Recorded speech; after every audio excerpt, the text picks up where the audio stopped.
Okay, everybody, let's get going and just let people drift in as they come down from the lunch session upstairs.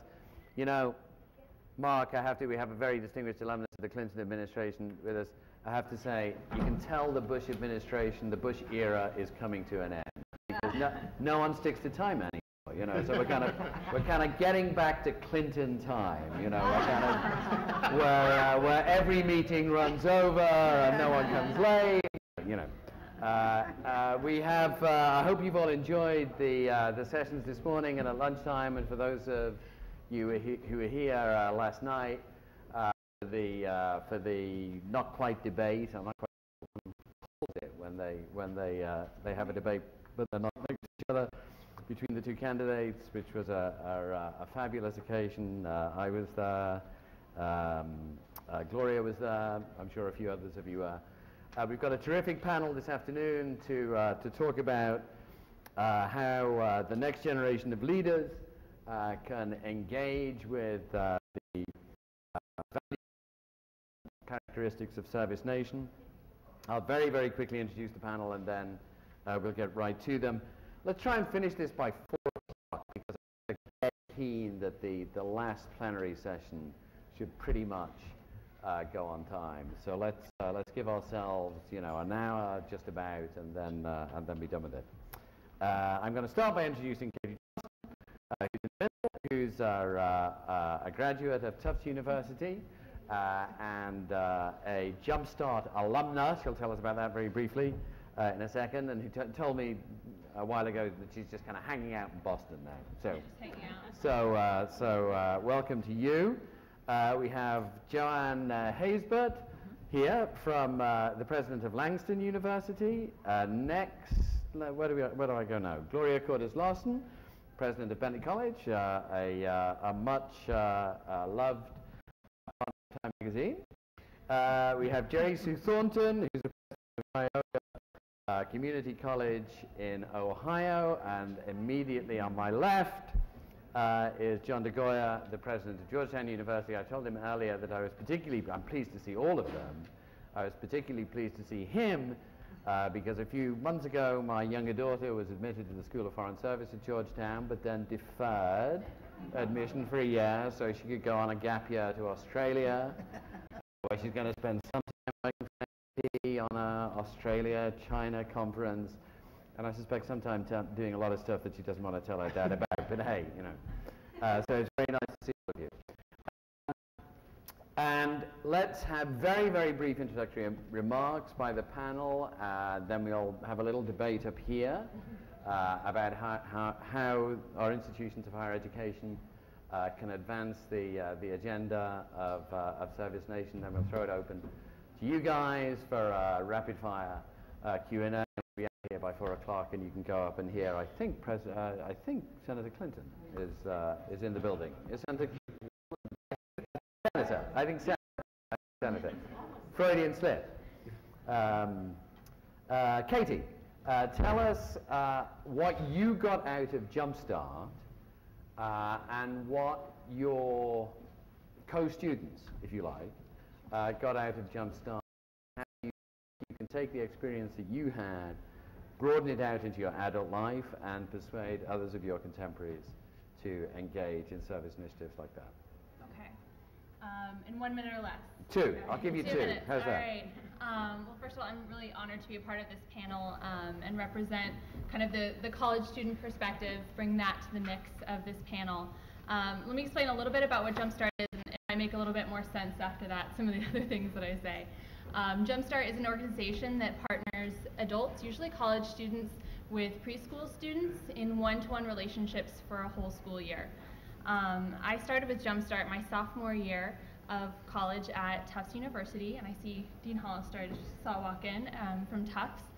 I started there as a sophomore because I needed a federal work-study job, and I kind of wanted to do a little bit more with my work-study job than the library or the cafeteria, although those are great jobs too. I felt that I wanted something that would contribute to the community, help me feel a little bit more connected to the outside bubble, and also gain career and job skills that I could use later. So that's kind of how I came across Jumpstart. It was a really amazing opportunity to kind of see this 4-year-old child grow and learn, and kind of be a part of that and feel that I could contribute to that as well. Meet her family, get to know her family and the community and the preschool partner we worked with, to serve on a team of my peers, and also to cultivate leadership and job skills. So those were really the key takeaways that I had from my experience with Jumpstart. I liked my experience so much that I stayed on and took a year as a volunteer in Service to America with Jumpstart. I just finished that year, and I'm now working for the national organization as a Special Initiatives Fellow. So I've kind of stayed on in different ways to increase the capacity of the organization, and that's kind of what I took away from Jumpstart. I think I'm going to start calling you from now on President Johnson, because it seems a little unfair that, you know, these other guys all kind of get called President something, and you don't, you know, and you don't. So I think from now on you're an honorary president. President Thornton. I've always thought that when it came to not just voluntary work, service work, but also the whole key question of training and professional development, our community colleges were absolutely key to the national agenda. So tell us how things look from your perspective. Well, you know, one thing that I am so delighted about being part of the panel is the role that community colleges can play in service learning, in volunteerism, and in the service nation. Community colleges do, in fact, provide training, but also the entree to a baccalaureate degree. Out of our 1,200 community colleges nationally, about half of all freshmen are in community colleges who are attending higher education. And I was listening this morning to the question about how do we mobilize people and get them involved. We have huge populations in community colleges across the nation who could be more involved in volunteerism, and I think part of the way that we would advocate doing that is continuing to have more partnerships with other organizations that are also engaged in volunteerism. And I was so thrilled to hear Gloria this morning, because when City Year was coming to us in Cleveland from Boston, right away we said in the community college, for any student who volunteers, we will give them 2 years of their beginning education at a community college. So I guess part of my joy in being part of the panel is to just really advocate for the idea that we have a lot of students. They want to volunteer, and our students are very local. Right. 85% of our graduates stay right there. Right. President Larson, Gloria, okay, if I'm allowed. You made an announcement at lunch, but tell us a little bit about how this looks, both from the perspective of Bentley and also from all the many voluntary sector initiatives that you've been involved in the Boston metro area. Well, I'll absolutely kill you if you call me President Larson. Okay. All right. It is okay. Gloria. At convocation, I think to the shock and dismay of the 2,000 parents who were there with their 1,000 new freshmen at Bentley, and to the equal shock and dismay of my enrollment vice president, I announced at the very end, once again going off script, oh, and by the way, when you see me on campus, please, dear God, call me Gloria, not right. President Larson. So the informality's already been established. But let me just take a quick step back, because what we're trying to do at Bentley is make sure both while our kids are on campus and then later when they go out into organizations, predominantly business organizations, large and small, but NGOs and government posts, that there's not this disconnect or between going into business organizations and being a business savvy, business skilled individual and lifelong commitment to civic engagement and community service. So our announcement was intended, and I think part of the genius of Alan and of course and of Michael, now as CEO of City Year, is the notion that the founding partner would be a business school, a business school with, you know, an undergraduate population of 4,000 and 1,500 grad students, and now a PhD program that Michael, who participated in our Time Leadership Forum that Bentley does for the past 5 years, where we talk about corporate social responsibility, that Michael was one of our keynote speakers. speakers this year, and he spoke eloquently about making sure that the world challenges aren't just seen as things for government and NGOs to solve, right. and that leading lights, we all know the corporations that have stepped up to the plate, but that becomes just as normal and just as much part of the practice in every organization, business organization, small and large, that any of us could name in this room, the thousands that we could all name, that this becomes part of their culture. So our signing up with City Year is all about how do we create that kind of a link. And what we bring to it is, we think something really special, which is we think volunteerism for everybody, every age is particularly compelling, but Michael Brown and others have been hugely eloquent, as President Clinton was eloquent, in announcing, sort of pushing this national service movement, saying that it's the youth who can be the agents of change. And we believe on our college campus with, again, more than 25% of our students signing up for community service, many of them for a 4th credit in courses, some of them with stipends, many without, but sign up through our Service Learning Center, sign up to be engaged both in our immediate greater Boston area, but further afield. The magic for us is that these are kids who are trained in finance and marketing, business operations, and IT. So by the time they've been at Bentley for a couple of years and they go out to a whole slew of different service organizations and into the schools, they are delivering something that is so sorely needed in the nonprofit world. It's those literal skill sets. And what I hear routinely from our kids who sign up and say, boy, I can't wait to go into the schools and hook up all the computers for the so-and-so elementary school, because what a gift that's going to be. And to a person, they come back to Bentley and send me an email or send our folks who run the Service Learning Center a note that says, I was wrong. I got back so much more than I gave in this instance. So they're now taking this 25% each year, out into the marketplace. And more companies in this generation is demanding that companies have corporate social engagement as part of their overall corporate plan. So the last thing I wanted to say about that is that we feel like we can now see this not just in our own backyard, but further afield. In the wake of Katrina, instead of sending our kids take spring break and go do Habitat for Humanity. So they know many of them actually know how to wield a hammer just like other volunteers, or can learn to.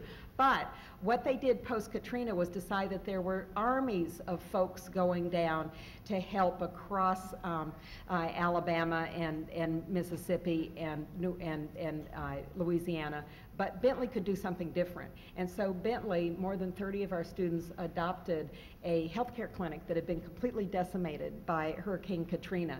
And instead, soup to nuts, rebuilt that clinic with a business plan, brand new IT capabilities, financing help, wrote grant proposals, put together the nuts and bolts that a business savvy group could bring to bear on literal reconstruction of something. And we've been doing the same thing with an orphanage called Mofra Tram in Ghana.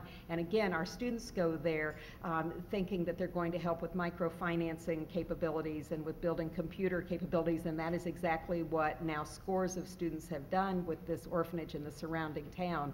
But they come back to Bentley with this world experience and the belief that this is now going to be a requirement of everything they do in life, in addition to whatever else it is vocationally. So that's, to me, the spirit of having a business school join forces with an organization like City Year, because my goal would be 100% of Bentley students have this experience. Absolutely. President Haysbert, your perspective on that. Okay, Langston University is the only HBCU in the great state of Oklahoma, so I thought I should begin by saying that to you. Yay. So we're very proud of the fact that we're also older than statehood. The institution was started in 1897 and the state of Oklahoma in 1907. So I think the part also that we're very grateful about in sharing is that when we think about service as we're talking about it today, the institution was started with community service, because the institution was started with the townspeople of Langston literally having bake sales and other kind of community projects to start the institution for the underserved minority.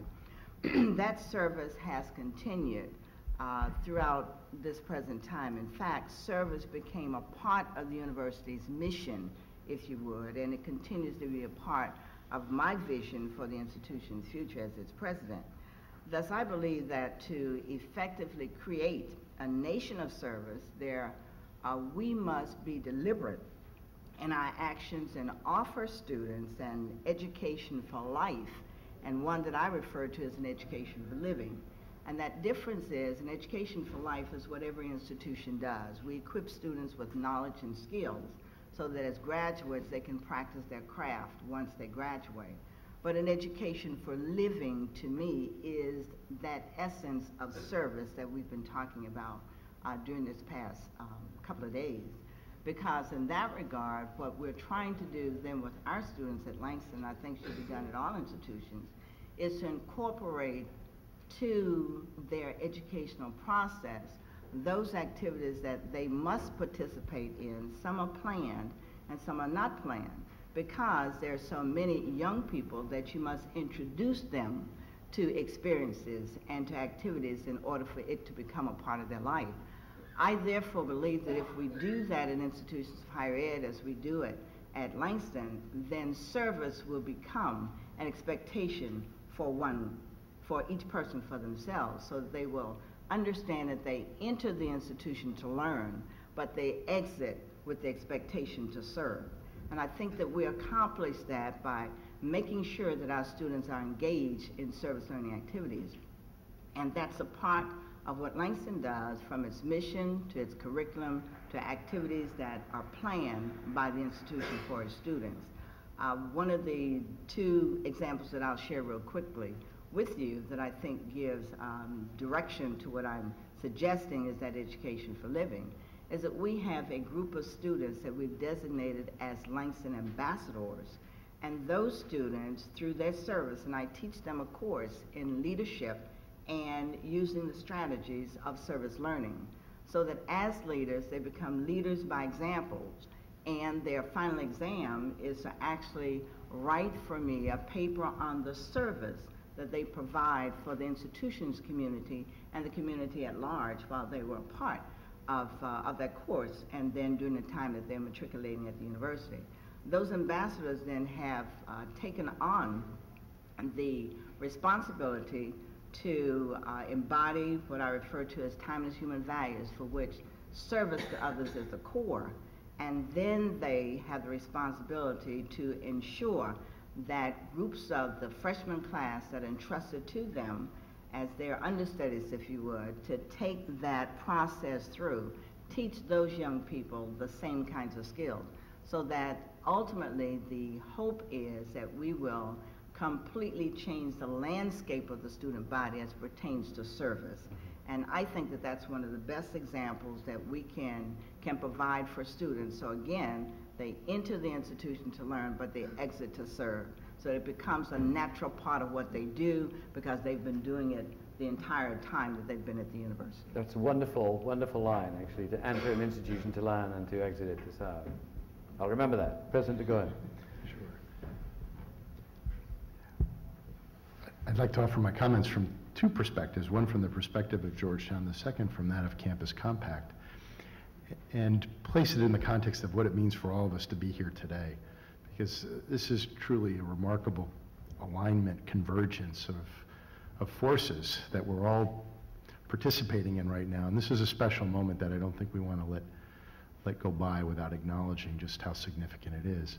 But I think if we think about the nature of our institutions, and you've just heard this from the perspective of 4 other institutions that embody this commitment to engagement and to service, I think that you would find at the heart of all of our institutions of higher learning a similar kind of commitment, that we're trying to prepare young people for lives of leadership and service where they're going to be able to go out and make a contribution in the world. It's important to recognize just how rare an opportunity it really is in our world today to have the kind of experience that the students on our campuses get to have. And what we want to ensure is that when they go out, they're capable of exercising the kind of leadership that we know that they're capable of. Campus Compact was founded just under 25 years ago, mid-1980s. The current director, the executive director of Campus Compact, Maureen Curley, is here. And if you think about the trajectory of Campus Compact over the course of a little more than 2 decades, it's one of the remarkable stories, but also something worth acknowledging in the context of where we are today. The founding director is here too, and that's Susan Stroud, who's sitting in the back. Susan led Campus Compact during its first decade. It started as 15 institutions, 12. I mean, they're just a small group of schools where the leaders of those schools, the presidents, came together and said that there is this sort of quality of our institutions, and there's an interest, a need that we need to respond to at this point in time that require a new kind of engagement by our universities, by our institutions. It required new kinds of structures, new kinds of positions. I mean, in the mid-1980s, our idea of providing support to students studying in the city could have included cab fares so that they could get down to visit one of the shelters or to work in one of the schools. You know, today we probably have 40 vans that are working around the clock and offering students transportation throughout the city. That's not unusual. What happened, I think, over the course of these two decades is a recognition that if we can provide those institutional structures and support for our students, the kind of experience we can provide them will complement what happens in the classroom in ways that will ensure they're prepared to make just the kind of transition that President Haysbert just described at Langston. Today, those 12 schools that came together in the mid-80s, there are now 1,100 colleges and universities across the country representing 6 million students who are part of Campus Compact. And think about that. 6 million young people are connected in one way or another through this network. And when you think about what we've experienced just over the last 24 hours, just imagine the kinds of people who have been together over these 2 days, the fact that the 2 presidential candidates were here, the fact that the caliber of leader that takes this as a central part of our identity as a nation now, and the kind of opportunity that poses for all of us to fulfill our missions for our institutions. This is a special moment, and I think it's something we should all cherish and celebrate. Thank you very much. Katie, I want to come back to you, or President Johnson, as I think of you. It's great hearing these distinguished college administrators, all presidents, talk about what they're doing, but give me some perspective from the supply side, if you like, or do I mean the demand side? Well, whatever side I mean. Give me some perspective from the standpoint of today's students. What is it they want to do? The extent of their commitment to service, their interest in it, the sort of things that they're interested in, and what sort of help they need. And you know, I'm guessing that there's some help that they love having, and there's some help they don't love having, because everyone wants to be empowered and feel a sense of ownership of their own project and not have the university administration or anyone else taking it over. So give us a perspective from a slightly younger point of view. Sorry, I mean, it's okay. That's no, we should be apologizing to her actually, because I hate it when people say, you know, give us the youth view. But hey, give us the youth view. Okay, well, the weight of my generation on my shoulders. Exactly, yeah. But you bear it very well. Oh, you bear it very well. Thank you. I think just as any generation has a variety of interests in volunteering, so does my generation, I would imagine. And I think, speaking as someone who's coordinated volunteers in a number of different positions, I would say that people have a variety of interests as far as their level of commitment as well, just as any other generation would. I know that for my volunteer experience at Tufts, I committed over 300 hours during 2 separate years and another semester of another year.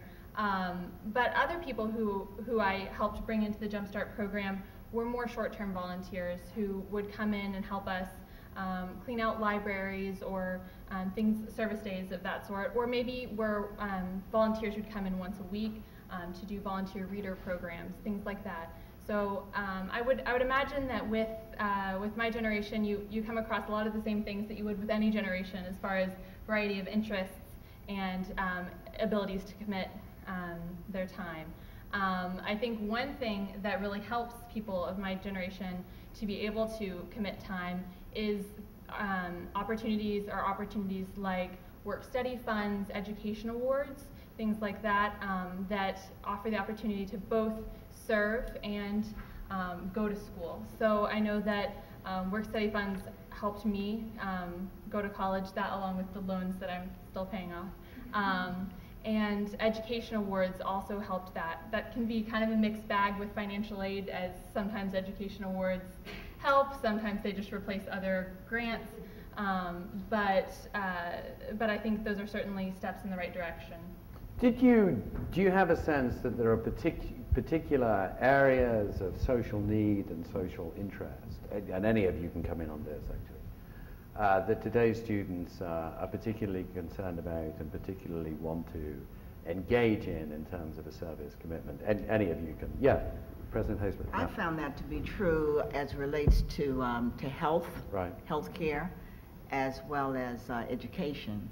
Oftentimes, many of our students choose to go into providing some volunteer services in diverse areas of healthcare. For example, we've got a program on our campus that Women Evolving Beautifully is the name of the program, because it's for young women that are in school, that are mothers, and often are wives as well. So we have students that will volunteer to babysit for those young people while they're in class, and these are students that are helping students. So they refer to that and look at that as the education of the younger set that they're bringing up. So there are as well opportunities for, we have a doctoral physical therapy program, the only one in the state of Oklahoma, and many of those individuals will in turn volunteer in public schools, not in healthcare, while that's their area, but in public schools to read to young people, to take them out on field trips and things of that nature. So I find that one way or the other, they tend to be very interested in providing health care as far as volunteer service is concerned, or in education in some way or another. Anyone? Yeah, please. In community colleges across the country, I think we are relating a lot to adults because our average age is 30.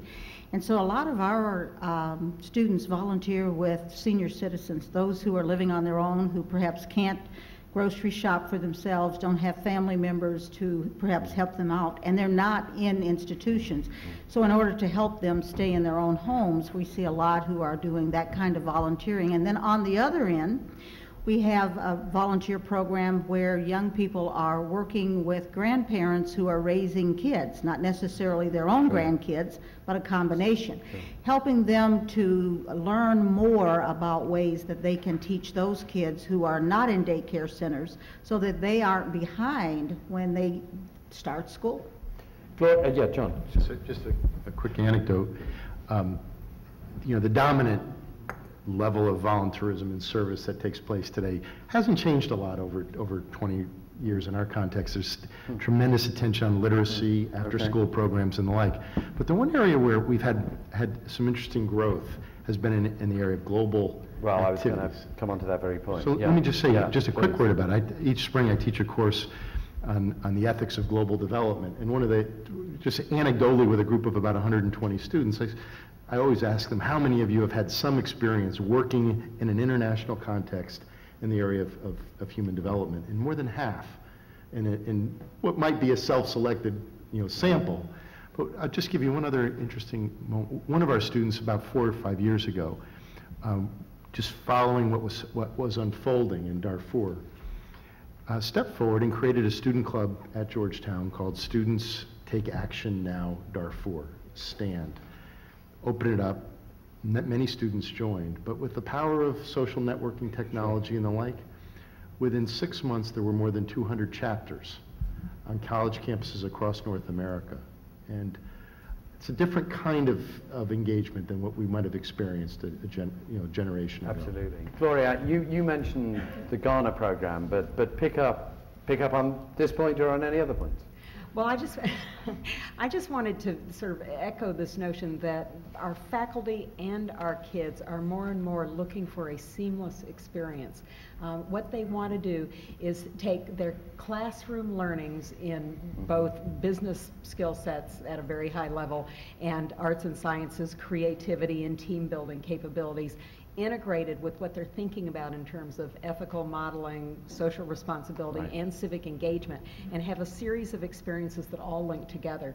So, for example, when our students go on short-term projects abroad, it may involve some corporate work. It obviously involves learning cultural aspects of where they're going, and almost always now we integrate a service learning project in those short-term experiential opportunities, because it's exactly what the marketplace wants to see. It's what our students want. I mean, they respond to one another. One of the things that I love about Bentley is because we're so real in terms of, you know, what we're trying to do is marketplace-based education, and the same with research. We're pushing the marketplace to respond just as we're listening to the marketplace. So you hear from employers all the time, we love the fact that these experiences have been integrated for your students. They're not just coming out with an accountancy degree or a finance degree, but they've had this full integration experience where they've done internships in companies, sometimes in CSR work, but they've also merged with that this civic engagement piece. And now that's, to me, as we get closer and closer to the tipping point, that's exactly what all aspects, whether it's nonprofits or for-profits, are all going to be looking for. It's that kind of integrated experience. And like President de Goya, do you see an increasing interest in global issues?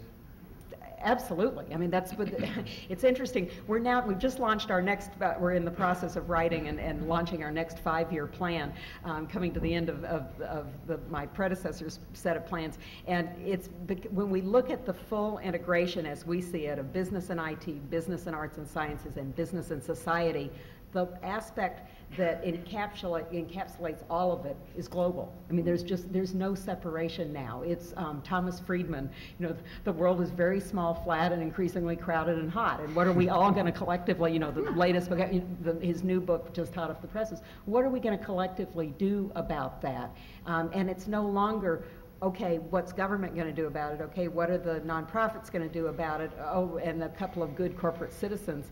Together, what are we going to do about it? And the global experience. Our kids don't go to State Street knowing that they're going to stay in Boston. They could very well be at their Hangzhou facility in China. And they know that. They know that when they think about their language skill sets. They know that when they think about high levels of economic literacy. They know that when they think about cultural literacy. So they're clamoring for these types of experiences that wherever in the smaller world they go, they'll be able to integrate and relate to what they're required to do. Yeah, I had a couple things that kind of to dovetail off of that. Coming from Tufts and being a huge international background, I think one thing that appropriately fits along with that is the environmental concerns. From my generation, I think having that on the table is an obvious thing to say as well. And also, along with service opportunities and what people of my generation might be looking for in service opportunities, I think making it so that it's readily available to incorporate into their everyday life. Not to say that my generation's lazy, because that's definitely not the point. And I think there are just so many demands on the average student's time and attention that incorporating these activities into your everyday activities, into your course curriculum, into different ways to reinforce it, that's really key to getting the attention of the students. I think, like you were talking about with service learning courses or being aware of what's going on around you, I think it all incorporates, just like having recycling bins right next to the trash cans. If it's there, we'll use it, right? And by the way, as best as I can tell, college presidents, administrators, and faculty are listening really carefully to what this generation is saying. I'd been at Bentley about 3 seconds when I got 420 emails from students saying there's a brand new college compact about sustainability. Have you signed it yet, Gloria? And you know, there was of course, I signed it immediately, because it was the right thing to do, but it was also in response to clearly a collective worldview on the campus that this is what they wanted to see in their administration. I'd just like to point out too, Mike, that as we think of the students at community colleges, and this is something I think we have to really give some consideration to as we're going to engage more people. What are the barriers? And for many community college students, they're working full-time or a couple part-time jobs, they're trying to go to school. So in order for them to volunteer, the institution, through the College Compact, through other means, have to really do a good job in helping them look at time management, helping them to remove some of the barriers for them to be able to volunteer. Part of it is transportation for them. Mm-hmm. So a whole segment of our population out there, I don't think we can forget as we are looking at community service and what does it mean in order to help them become volunteers. I don't think we should overdo this thing about all this kind of pressure on today's students, you know, because that just gives my children another excuse not to reply to Dad's emails, and you know, we've got about 20 minutes, and we have an engaged audience. I've been watching people kind of nod and look interested as we've been going on. I guess I should ask people to identify name and institution. Lady in the orange, right back there. I'm very interested because I think there's actually a big link between this panel and the panel this morning on education, between higher education and getting service learning integrated into our elementary, middle school, and high school. And one thing I've been kind of noticing throughout our summit so far is that we have been referring often to our youth as starting with high school or at the college level. And I guess I have two questions, or thinking of this as a collaborative experience, suggestions to offer up as having this opportunity right now. One is, I'm curious in terms of your schools of education, if all of those students that are there at your colleges studying in the schools of education are trained in teaching service learning. Because we do a lot of training in service learning in the city of New York, and it's surprising actually how many teachers teaching, especially in our public schools, and you see a real difference between the private and independent schools and public schools in this way. The teachers being trained in service learning as a tool to use even with the littlest ones.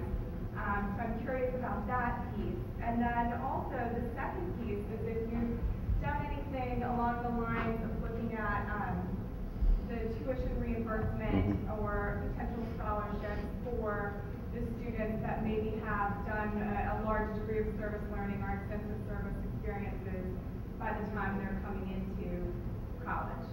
Who wants to go on those? President Haysbert. Yeah. Well, I'll respond to the School of Education.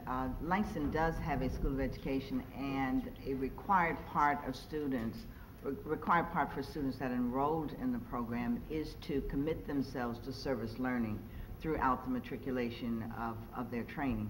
As well, one of the things that helps them is that Langston, as well, is the first institution of higher education in the state to sponsor a charter school. So in the sponsorship of the charter school, the collaborative partnership between those two entities is one in which the students at the institution and the students at the charter school are forever intermingling and engaging in different kind of activities. And we're doing that in the hopes, among other things, that the charter school students will not have to make a choice about the institution of higher ed that they will attend, but that they will attend Langston. But in addition to that, what I am seeing is a great deal of learning from one group to the other group. It's no longer a pointing of the finger from the institutions, if you would, to say the students are not prepared, or from the charter school to say the teachers are not prepared, but those individuals are working together. So I'm seeing a kind of trade-off in that partnership. But to answer your question specifically, yes, those students are required to engage in service learning activities. John, yeah, just 2 quick points. 2 ways from a perspective like an institution like ours. One's a blunt instrument, and one's a much more subtle and appropriate. The blunt instrument is at admissions time, we do take a very careful look at the kinds of extracurricular lives that our high school, junior high schools, how they live them. And that's changed quite a bit over the last 20 years. It's now pretty much an expected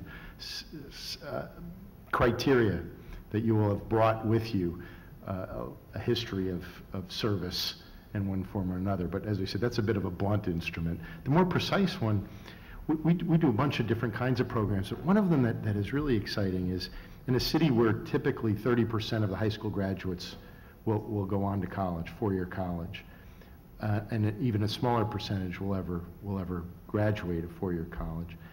We've begun a program where we take students in the 6th grade and we stay with them through the 12th grade and an after-school weekend and summer program. And there, what we have been able to, the results have been rather remarkable in terms of virtually 100% high school graduation and nearly a 75% college graduation rate. Now, you can see this replicated in lots of places. It's not unique to the Georgetown experience, but where you have that kind of enduring, ongoing connection beginning at a young age and you stay with that over time, it's remarkable just what that enables your outcomes to be. Part of what is included in those 6 years of work together includes community service. And so there's both a modeling of it by our students who are engaged in the program, but actually joint work that emerges out of it. And that's been a very powerful experience in our community. I think we should stay off college admissions, because if we get onto it, I'll start foaming at the mouth. I will do my rant, which some college presidents have already heard, about how we have set up a structure which massively over-privileges high school athletics. But anyway, we seriously have, and it's a serious issue. Gentleman at the front here. Yes, my name is Greg McCoy, and I work with some Black Freedom Project, which, as you were speaking, reminded me a lot of our organization, because we actually work 6th through 12th graders, and we're in the Mississippi Delta, so it's not DC, and so it can happen anywhere, pretty much. But I wanted to ask a couple questions. Just one in particular, the idea of as you said, Ms. Haysbert, entering to learn and exiting to serve. One of the things that I've noticed in my experience is that one of the key factors in a student's ability to succeed is bridging social capital. They can have determination, they can have perseverance, but they need that extra person, they need that extra mentor to bridge that gap that's there. And so President Johnson from Tufts and everybody else, I'd love to hear about how your university is preparing students to have that bridge. I think that it's easy when you're in college to have that network, but then once you leave, it's a little bit more difficult to maintain that network. And by the way, since I do represent a college prep program, all my students are going to be contacting you. Katie, it's a really good, it's a really, really good question. I mean, when you're in college, it's easy to maintain those networks. You've got friends around you who are doing the same sort of stuff. You can do it as a communal activity. You know, you can go out and have a pizza after it. It's fun, as well as rewarding. But when you make that transition, you know, as I say to my kids, you know, there's going to be a moment when the conveyor belt stops and you have to step off it. You know, up until 22, that conveyor belt just kind of takes you forward. And then, oh God, what happened? Now I got to kind of step off. How do you and your friends and your former student colleagues maintain that drive there? Well, I think I was lucky enough to have a lot of friends to go into kind of the public service nonprofit sector. So we were able to kind of take that step together, that scary step after college graduation. So I know that I was privileged to do that. I think that there are a lot of really wonderful programs now for students as they graduate. I know that Jumpstart has had the Pearson Teacher Fellowship, there's Teach for America, there are lots of different opportunities like that. I'd like to see more sort of publicity for other opportunities as well, like other public service opportunities and service within government sectors. I think that would be a wonderful support system for it as well. I think it's incredibly important for alumni associations to play some of that role too, and I think that I was lucky enough to have kind of that system, and staying in Boston always helps too, but I think that's obviously an important role. I think one of the interesting things of the quasi debate, we're still looking for the word for it, the not quite debate that we saw last night. One of the things that really struck me listening to Senators Obama and Senator McCain, I thought this was incredibly refreshing actually, is that we have a presidential election in which no one is demonizing public service. I mean, it's fine to boost voluntary service and service as a whole, but you know, you have two people, neither of whom are in any way suggesting that there is anything diminishing in your career or in your life chances about a time in public service. Yeah. Just to add to a little bit of how can you keep people engaged, about half of community college students transfer to universities, and then the other half go straight into jobs. And for those who are going to work, we try to keep in touch with them and through alumni associations. And part of that is featuring in the Alumni Association magazine alumni who are doing things in the community, who are volunteering. And I think that helps to encourage other alumni to think about, I need to do that too. That's something that my institution feels positive about. And again, it creates some communities of volunteerism where somebody says, oh, Bill's doing that would be fun for me to continue to do. So I think through alumni associations is another way to continue to encourage that. Gloria. You know, I referred to this a little bit earlier, sort of the method to our madness, when our team from Bentley, who, by the way, Joanne McKenna, our enrollment VP, and Sandra King, our head of marketing and public affairs, are both here. And I want to lay to rest the notion that in higher ed it takes 452 years to put a compact like we did with City Year together. This idea emerged out of a discussion and a role that Michael Brown played in our Leadership Time Bentley Leadership Forum last March.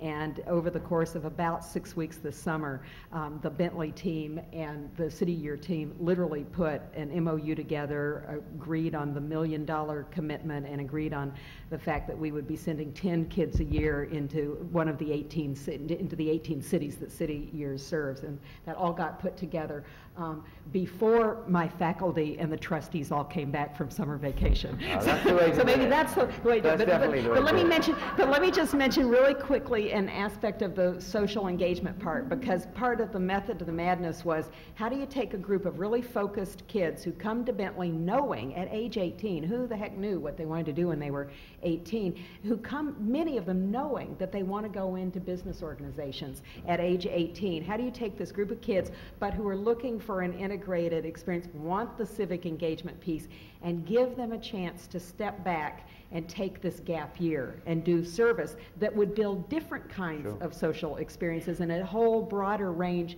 of relationships. And so one of the things that we think a big outcome of this is going to be what it's going to do to enrich the conversation in classrooms and across our campus when kids come back from their gap year. But they're going to take this gap year experience, as well as all the other community service things that our Service Learning Center kids do at Bentley, and take that into the marketplace. And along the way, many of them will decide. We're seeing increasing numbers of kids at Bentley who are saying, maybe law school, not an MBA, and then maybe public service, maybe government, maybe an NGO. Gosh, I could take all these business skills and go do something at an NGO. And I think the combined experience is going to broaden those social networks that they carry. But even if they decide, as a majority will still do, to go into a business organization, they're going to go with this notion of building an internal team that's not just going to want the company to work ethically and to care about social responsibility,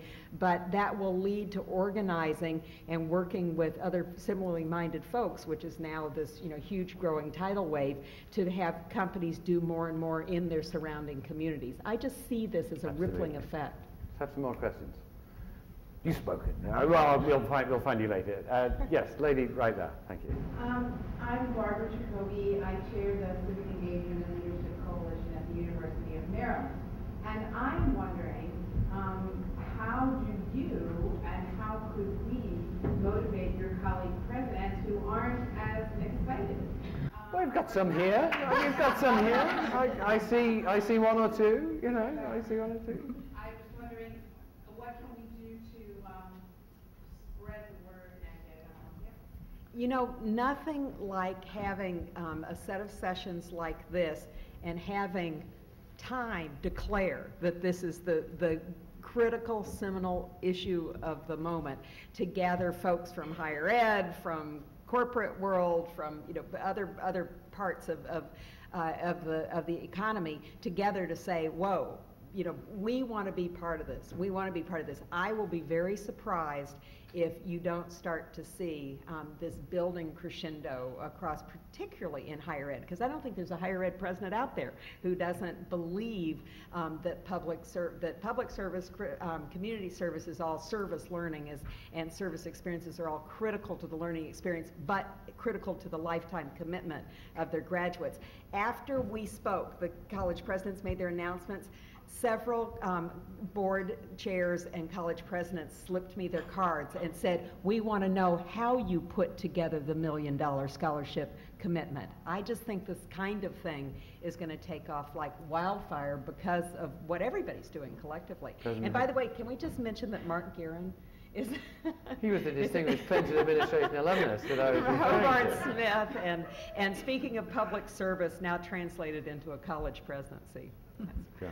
I just wanted to add real quickly that for many of the HBCUs, as I said earlier, in terms of how Langston was founded, it's not atypical for HBCUs to get involved in community service, and they do it on a shoestring. Right. We do not have heretofore the funds to support the kinds of things that you've heard that perhaps some other institutions do. And to answer your question, how do you do it after graduation? During the time that you're in school, you don't have the money to do it, but you do it because it's a part of the commitment you have made, and you see the need of the community and the community of people that you serve. So after graduation, you continue that because you have learned how to serve on a shoestring. So it's a commitment of heart that will continue that service in spite of the lack of resources. Now, we are constantly seeking resources to do the kinds of things that other institutions have done, but I want to put a plug in to say we've done it anyway, and we will continue to do it. And I'll add just another plug, a shameless plug for Campus Compact, which is that only because you are from College Park, to suggest that, you know, both Maryland, Virginia, and the District of Columbia together are right now engaged in a first set of conversations regarding pulling together a unified campus compact at the state and the district level for our three regions, and that would be a wonderful way to bring all of our colleagues together in our local region.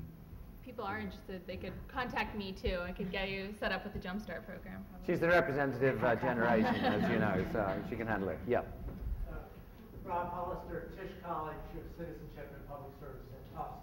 What you each said was so exciting that I moved to ask you, what's your boldest, most ambitious vision for what you'd like the service dimension of your institutions to look like in a decade, when we're reassembled here for the 10th reunion of ServiceNation? I'd like every student to be involved in a meaningful service learning experience, one that may be, as I said earlier, planned for them by the institution, but again, one that's also unplanned, which means it's one that they would engage in themselves. As well, I would like for the faculty at Langston University, they were engaged in or involved in a charrette earlier this year, to actually come out and design a research model with the community people across campus for how they can best engage the students as well as the entire community in service learning for the community of scholars at the institution and the community in the town of Langston as well. Boy, I pray to God in 10 years that whether you're a liberal arts school, a broad-based university that has everything attached to it, or a one-trick pony, but a really good one, business school, that every graduate takes away this lifelong commitment for service. Before he got his hot, crowded, flat world book out this week, Thomas Friedman, of course, wrote The World is Flat, and in that book he talked to his own college kids in an addendum that he wrote for the second edition, in which he said, this is the generation that has the imagination to make the world better, and the dream is to have every single graduate go into the world not only imagining the world can be better, but waking up every morning and acting on it. And that's what I want. Gary Susan. I'd love to see our curriculum become even more community embedded in learning, so that it really is much more of a part of the curriculum and much more of a part of the requirement. But what I'd really love to see would be community service that's really in a collaborative team effort, that it's not seen as an individual volunteering in a community, but it is seen as various organizations in the community, higher education, et cetera, all coming together around team projects, because I think they can learn as much when they are working on team projects as opposed to just the individual volunteering. So I would love to see lots of collaborative efforts. Rob, it was mentioned a little bit earlier that one of the challenges that we're all wrestling with is the implications of globalization. And I think from the perspective of service, there are two dimensions to that.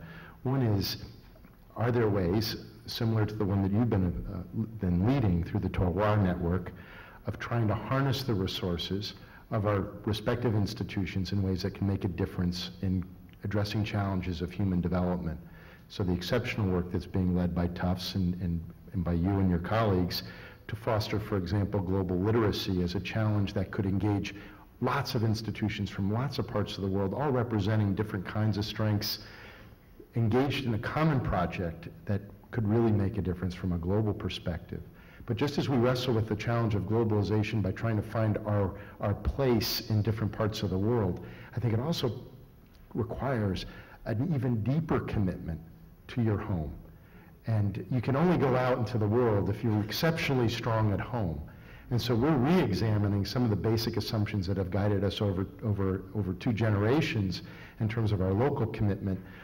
The story I was telling a little bit earlier about college prep, we've been doing this for a while, but we're now committed to it in a way that would have been unthinkable even a decade ago, because it's actually rather expensive to do this, even with all of the volunteerism that we demand to be included in it.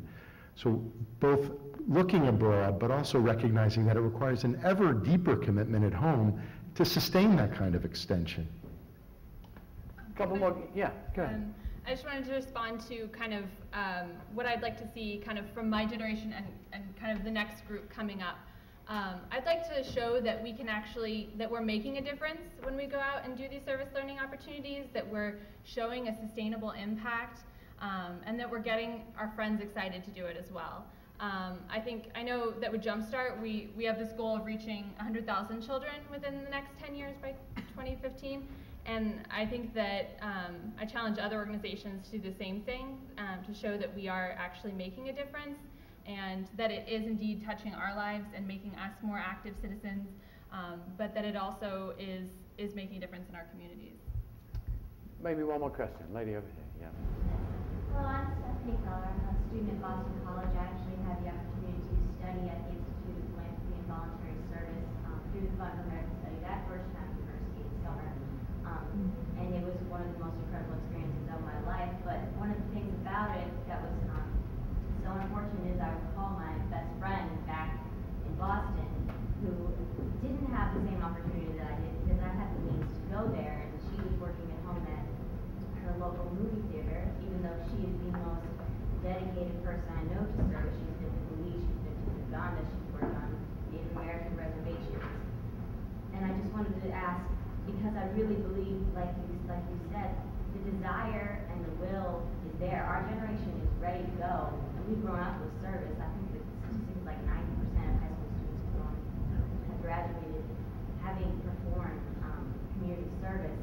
And we also know that the institutions are ready to go. They're talking about service learning and things like that. But I mean, what is the real feasibility of providing the practical means to do this? I'm so excited to hear what Bentley's doing to sit here, but what about tuitions coming down? Is that actually something that can happen? What about tuition replacement plans? Like, we need the means. What is the real feasibility of that, do you think? You want to take that? I'm happy to say a word about it, because it does connect to an earlier question, woman, I guess who just left. Right now, we do have tuition forgiveness programs at the level of our professional schools, particularly our law school. So a student who makes a commitment at the time of graduation from law school that they are going to pursue public interest law, we have a framework by which we can then help them basically eliminate their loans.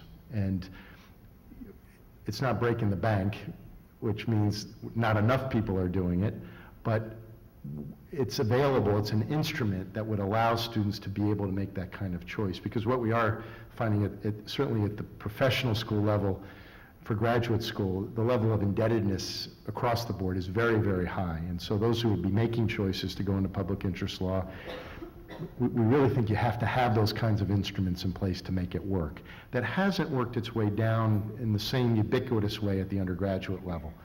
And partly that's because we're probably in a moment of transition. I think that the regime that has guided us for the last roughly 40 years in terms of need-based financial aid and trying to meet full need and the like, really never required that the university would ever expect an indebtedness of greater than roughly 17 to 25,000. That's sort of the maximum that you would be expected of. Now, anybody who has sent children to college might report a much higher number.